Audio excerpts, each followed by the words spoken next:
ပြီးတက္ကသိုလ်ပညာရပ်တွေကိုနားလည်နိုင်သွားရှိတယ်။အဲဒီလိုအစဉ်စဉ်နားလည်မှုစွမ်းအားဟာမြင့်မားလာတယ်ဆိုတာထင်ရှားတယ်ပေါ့။အဲဒါကြောင့်မို့ဒီတဘွားတွေမြင့်မားတာလားလို့ဆိုဒီလိုမဟုတ်ဘူး။လူတွေရဲ့ဘဝဆိုတာနာမည်ဆိုင်ရာကပြတ်တောက်သွားတယ်လို့မရှိဘူး။ process အနေနဲ့ရှိတယ်။လူခန္ဓာကိုယ်ကြီးကတော့အောင်းနှွမ်းပြိုကျပျက်စီးပြီးဒီယုတ်ခန္ဓာကိုယ်ကြီးကတော့နောက်ဆုံးမှာမြုပ်နှံသင်းကြိုလိုက်ရတယ်ဆိုတာလူတိုင်းသိတယ်။သို့တော့နာမည်ဆိုင်ရာကြတော့သူကမပြတ်တာမဟုတ်ဘူးပြတ်ပေမဲ့လို့ပြတ်တဲ့အစဉ်အဆက်ဟာနောက်ပေါ်လာတဲ့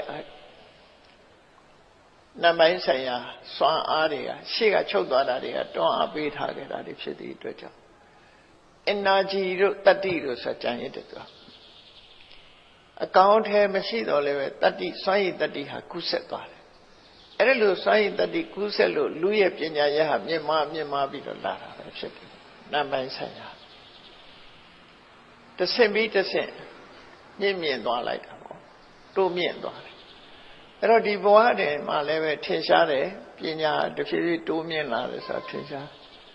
ဒီဘဝသာမကဒီဘဝကုံဆုံးလို့နောက်ဘဝတွေရောက်တဲ့အခါလဲပညာတိုးမြင့်သွားတယ်ဖះအလောင်းဒီဗုဒ္ဓဘုရင်ကိုချိမယ်ဆိုလို့ရှိရင်ဒါဗုဒ္ဓဘာသာရဲ့ဟောပြောချက်မှာချိမြတ်စွာဘုရားဖះဖြစ်တယ်ဆိုတာကောင်းကင်ဘဝကြာလာတဲ့အချောင်ဖះမျိုးလည်းမဟုတ်ဘူးနော်ဖះဖြစ်ဖို့ဘလောက်အလုံးလုံးရမယ်ဆိုတာရှိတယ်အဲ့ဒီအလုံးလုံးထားကိုလုံနိုင်သလားပါရမီ7ပါးအကျင့်တရားတွေကိုစွန့်စားတဘဝလည်းမကဘူးဘဝနဲ့မပြောဘူးကဘာနဲ့ချီပြောတာလေးအသင်ချီနဲ့ကဘာတသိတကဘာရဲ့ကြာနှုံးဟာမရေမတွက်နိုင်လောက်ဤယံလို့ခေါ်တယ်ပေါ့ကဘာဆိုရှည်တွက်လို့မရလောက်အောင်ကြာတဲ့အချိန်ပိုင်းကြီးတစ်ခုကိုပါဠိစကားအစစ်ကကပ္ပလို့ခေါ်တယ်ကပ္ပဆိုတာအတိုင်းတာအပိုင်းခြားကြီးတစ်ခုကိုပြောတာမြန်မာတွေကကပ္ပအလို့ခေါ်လိုက်တာပါဠိစကားလုံးကကပ္ပဆိုတာလူတွေသတ်မှတ်ထားတဲ့အတိုင်းတာဖြစ်ရကြီးတစ်ခုလို့ဆိုလို့တယ်ဤယံဆိုတဲ့ကပ္ပဟာ countless ပဲရှည်တွက်လို့မရနိုင်ဘူးနှစ်နဲ့တွက်လို့လည်းမရဘူးเนาะရက်တို့လားတို့နဲ့မပြောနဲ့နှစ်နဲ့တောင်တွက်လို့မရဘူးအလုံးကိုရှည်လျားတဲ့အခုခေတ်နောက်တိုင်းကလူတွေရေးတယ်လို့နှစ်တန်ပေါင်းများစွာဆိုတာတွေတို့အလင်းနှစ်ဘလောက်တို့ဆိုတာမျိုးတွေပြောတာမျိုးလိုပဲเนาะလေးအသင်ချေဆိုတာကဘာပေါင်း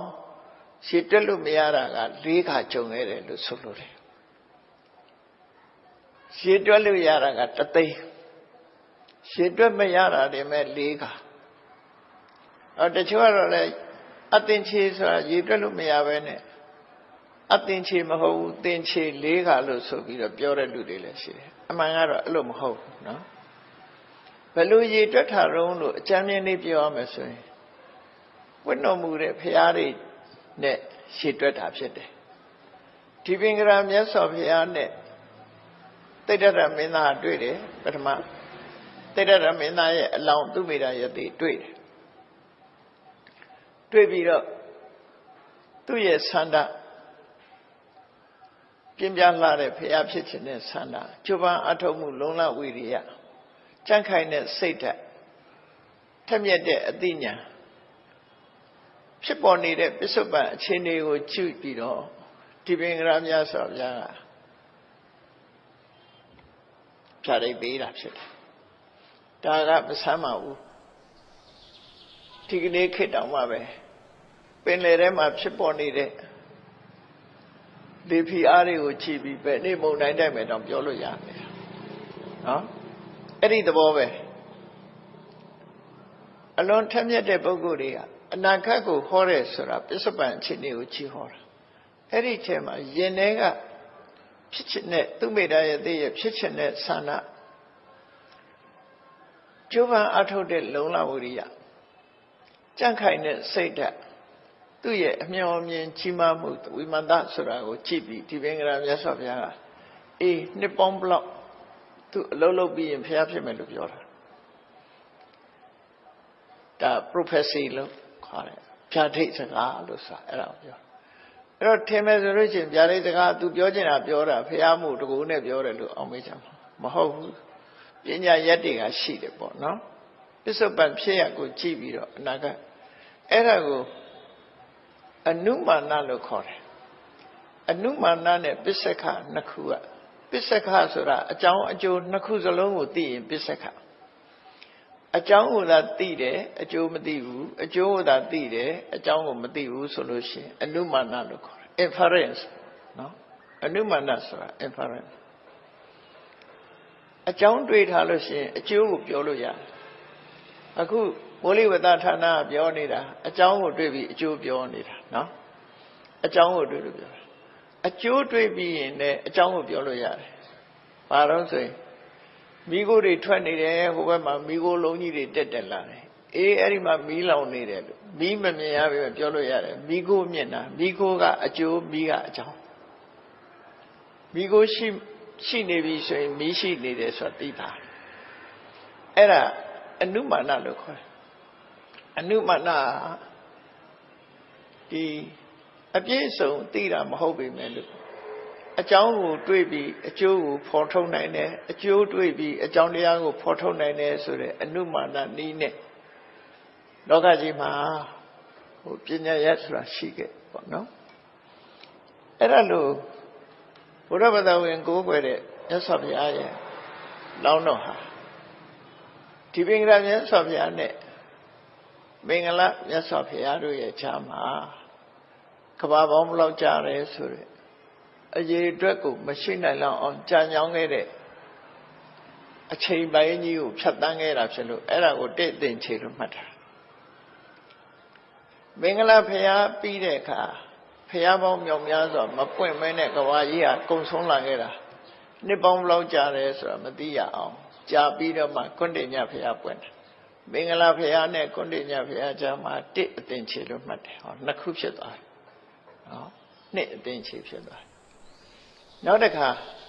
နာရဒဘုရားနဲ့သောဘိတဘုရားကြားမှာလည်းပဲအခုလိုပဲအချိန်ပိုင်းကြီးဟာရေတွက်လို့မရတော့အောင်ကြာညောင်းအဲ့ဒါကလည်းတစ်အတင်ချေတစ်ခုနောက်တစ်ခါ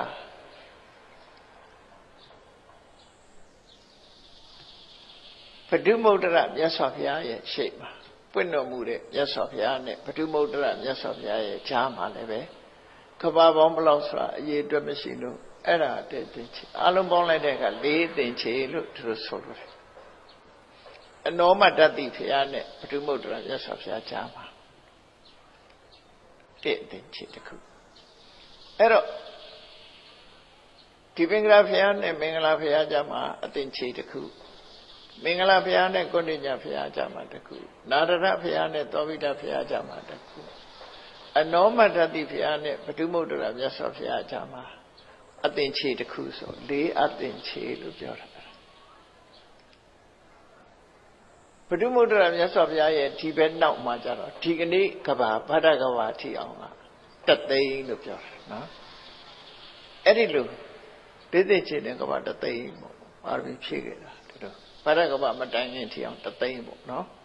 ကဘာတသိန်းပါရမီဖြည့်ခဲ့တယ်ဆိုအဲ့ဒီလိုကျိုးပန်းအထုံးမှုနဲ့ပညာရက်ကိုစီးပူအထောက်ရတာပဲဖြစ်တယ်ပညာဆိုတာပညာတစ်ခုတည်းနဲ့မရဘူးဒါကြောင့်မို့ဒီကနေ့ခေတ်မှာလူတွေရဲ့အရေးချင်းဟာပညာတိုးတက်ဖို့အတွက်ကိုယ်ချင်းတရားထိန်းသိမ်းရမယ်လို့သူဆိုတယ်အချင်းချုပ်ပြောလိုက်မယ်ဆိုလို့ရှင်လူလောကရလာတဲ့အခါမှာအရေးချင်းနှစ်ရပ်ဟာထိတဲ့ရှော့ချလို့မရတဲ့အရေးချင်းနှစ်ရပ်ကဘာလို့ဆိုရင်သီလနဲ့ပညာပဲဖြစ်တယ်ဒါကြောင့်မို့ယထသီလံတထပညာယထပညာတထသီလံသီလရှိတဲ့သီလရှိရင်ပညာရှိတယ်ပညာရှိရင်သီလရှိတယ်အဲ့တော့ပညာလို့ဆိုတာကိုဒီကနေ့ခေတ်မှာတော့သင်ယူထားတာတွေကိုပညာလို့ထင်ကြတယ်အဲ့ဒါပညာမဟုတ်သေးဘူးသုတ